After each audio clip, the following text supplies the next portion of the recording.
2 दिनों से मेरे पेट में बहुत ज़्यादा दर्द हो रहा था, तो मुझे लगा शायद नॉर्मल है। बट जब वो दर्द सही नहीं हुआ, तो सबने बोला कि एक बार दिखा लो।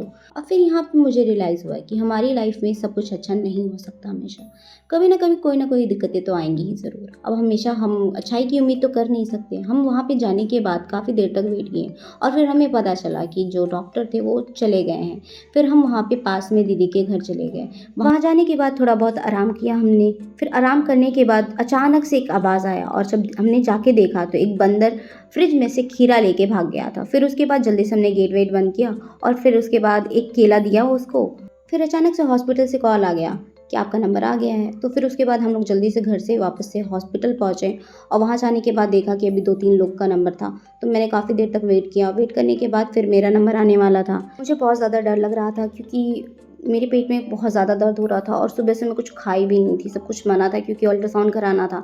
फिर उसके बाद जब मैं गई तो फिर डॉक्टर ने बोला कि आप पानी पी के आओ तभी हो पाएगा आपका अल्ट्रासाउंड।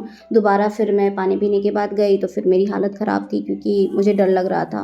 अल्ट्रासाउंड करते टाइम मुझे पेट में बहुत ज़्यादा दर्द हो रहा था। यहाँ मेरी बहन थी काफ़ी देर से मेरे साथ ही थी। सुबह से हम लोग बस हॉस्पिटल्स के ही चक्कर काट रहे हैं। 2 दिन से एकदम हालत ख़राब थी मेरी तो। मेरी बहन की भी तबीयत सही नहीं है इधर। तो काफ़ी देर तक वेट करने के बाद डॉक्टर का इंतज़ार कर रहे थे कि रिपोर्ट को एक बार दिखा लें और कन्फर्म हो जाए कि हाँ, क्या हुआ है। फिर उसके बाद जब पता चल गया तो वापस से हम घर की तरफ निकल गए। सुबह के 8 बजे से हम लोग घर के बाहर निकले थे और फिर बज गए थे हमारे 5:30 और हम दोनों की हालत जो बहुत ज़्यादा ही ख़राब हो चुकी थी। अब फाइनली हम घर जा रहे थे इतने वक़्त के बाद।